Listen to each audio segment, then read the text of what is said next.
Nasa kote ng pulisya ang isang lalaki na may nakabinbing kaso ng attempted murder sa isinagawang operasyon sa Zamboanga del Sur.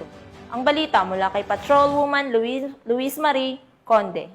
Naaresto ang nagsanib na persa ng Criminal Investigation and Detection Group 9, Bayog Municipal Police Station, Regional Intelligence Unit 9, 1st Cavalry Battalion Armor Division, Philippine Army at iba pang law enforcement unit. Ang isang lalaki na wanted sa kasong attempted murder sa Purok 1, Barangay Conacon, Bayog, Zamboanga del Sur. Dakong alas 5 ng hapon nito lamang 15 ng Setyembre taong kasalukuyan.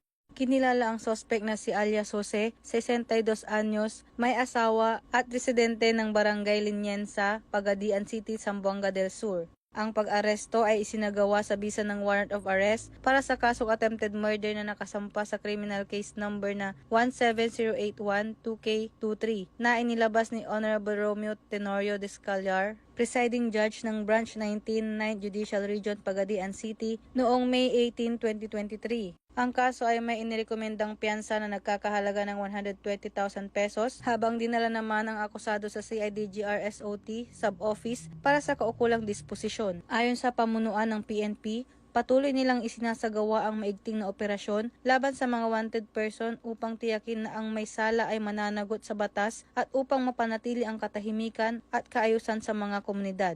Muling nananawagan ang mga otoridad sa publiko na makipagtulungan sa kapulisan sa pamamagitan ng maagap na pagbibigay ng impormasyon hinggil sa mga taong may kinakaharap na kaso upang mabilis na maipatupad ang batas at may ihatid ang hustisya.